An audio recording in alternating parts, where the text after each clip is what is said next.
परमेश्वर ने इन 10 हुक्मों को पुराने नियम में दिया। लोग बोलते पुराने नियम के 10 हुक्म खत्म हो चुके हैं, ऐसा नहीं है। सारे हुक्म खत्म नहीं हुए। बलियां अब नहीं चढ़ती क्योंकि यीशु मसीह बलि खुद अपनी चढ़ाकर हमें बलियों से फ्री कर गया। विश्राम दान दिन हम अब नहीं मनाते क्योंकि यीशु मसीह के जी उठने के बाद वो शनिवार की बजाय संडे हो गया, ग्रेस का दिन हो गया। लेकिन बाकी आज्ञाएं, तू खून ना करना 13 आयत, तू व्यभिचार ना करना, तू चोरी ना करना, किसी के विरुद्ध झूठी साक्षी ना देना, किसी के घर का लालच ना करना, ये अभी भी वैसी की वैसी हैं।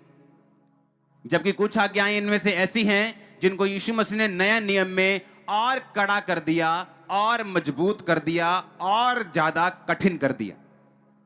निर्गमन 20 की जो 10 आज्ञाएं हैं उनमें से जो 7वीं आज्ञा है वो है तू व्यभिचार ना करना।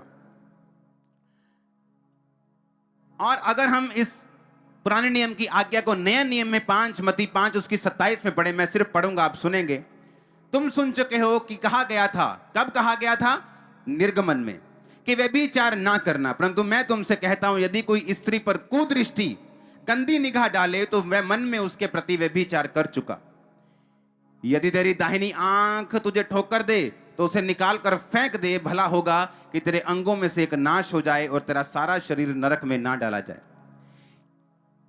यह पुराने नियम की 7वीं आज्ञा थी, तू व्यभिचार ना करना। लिखा ये आज्ञा व्यभिचार को वर्जित करती, यानी उसको मना ही करती। अनैतिकता और कामुक पापों को यह बयान करती है कि एक व्यक्ति को अपने जीवन साथी से ही विश्वास योग्यता के साथ रहना चाहिए और उसको धोखा नहीं देना चाहिए, क्योंकि अविश्वास योग्यता और व्यभिचार परमेश्वर की दृष्टि में लिखा इतना घृणित है कि पूरी बाइबल इसके खिलाफ है। व्यभिचार, गंदी पिक्चर्स को देखना, गंदी वीडियोस को देखना, मन में गंदे विचारों को पालना, उन्हें सोचना और उनमें आगे बढ़ना। व्यभिचार इतना गंभीर पाप है कि परमेश्वर के वचन का यह अनादर करने के बराबर है और परमेश्वर की 10 आज्ञाओं में से एक और यीशु मसीह की मत्ती की आज्ञाओं को तोड़ने के बराबर है। बाइबल में जितने भी पाप हैं, बाइबल कहती है कि व्यभिचार एक ऐसा इकलौता पाप है जो आप अपने शरीर के खिलाफ करते हो। लिखा व्यभिचार करने वाला व्यक्ति अपने शरीर के खिलाफ पाप करता है। और बाइबल कहती है अगर आप अपने शरीर को खिलाफ पाप करेंगे जहां पर पवित्र आत्मा रहता है तो परमेश्वर इसका दंड आपको देगा।